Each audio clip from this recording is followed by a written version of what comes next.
নানা জাতি, নানা ভাষা ও নানা পরিধানের দেশ ভারত। দেশের মতোই বৈচিত্র্যময় ভারতের বয়ন শিল্পের ঐতিহ্য। বয়ন শিল্পের অনন্যতায় উল্লেখযোগ্য রাজ্য ত্রিপুরা। 2024 সালে ত্রিপুরার বর্ষিয়ান বয়ন শিল্পী স্মৃতিরেখা চাকমাকে পদ্মশ্রীতে সম্মানিত করেন কেন্দ্রীয় সরকার। লোইনলুম শাল বয়নের জন্য তিনি দেশের বয়ন শিল্পে বিখ্যাত নাম। জেইয়া জাধা আমি নামে একটি সামাজিক সাংস্কৃতিক সংগঠনের পুরোধা তিনি। এই সংগঠনের মূল উদ্দেশ্য প্রান্তিক মহিলাদের বুনন শিল্পের প্রশিক্ষণ দিয়ে স্বনির্ভর করে তোলা, পাশাপাশি লোইনলুম শালের ঐতিহ্য ও ধারাকে বাঁচিয়ে রাখা।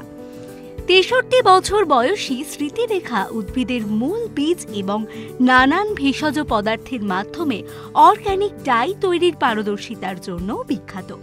একেবারে ছোটবেলায় ঠাকুমার কাছে তার এই শিল্পে হাতে খড়ি।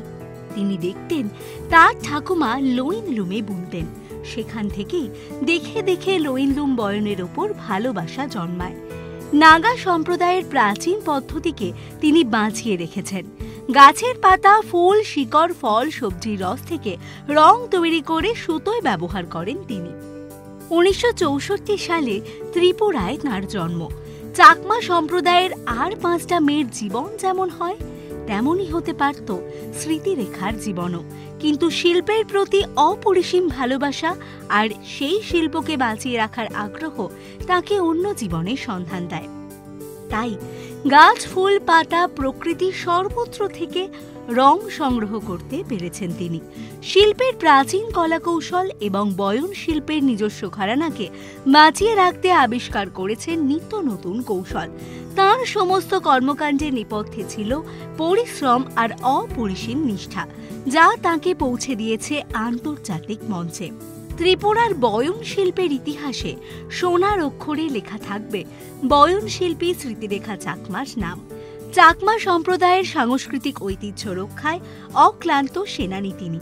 স্মৃতিরেখা চাকমার কথায়, এই শিল্পকে আমি যতটুকু জানি, কাজ করতে গিয়ে আমার যা অভিজ্ঞতা, শিল্পের কলাকৌশল, সেই সব কিছু আমি দিয়ে যেতে চাই আগামী প্রজন্মকে। আমার জীবনের শেষ দিন পর্যন্ত এই কাজ চলবে। নতুন প্রজন্ম বাঁচিয়ে রাখুক লোইনলুম শিল্পকে, এটাই আমার চাওয়া। বর্ষিয়ান বয়ন শিল্পী স্মৃতিরেখা চাকমার সব স্বপ্ন সত্যি হোক।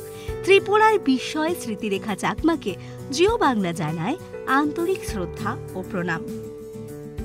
এরকম আরো অনেক ভিডিওস দেখার জন্য নজর রাখুন আমাদের চ্যানেলে ও পাশে থাকা বেল আইকনটি ক্লিক করতে ভুলবেন না।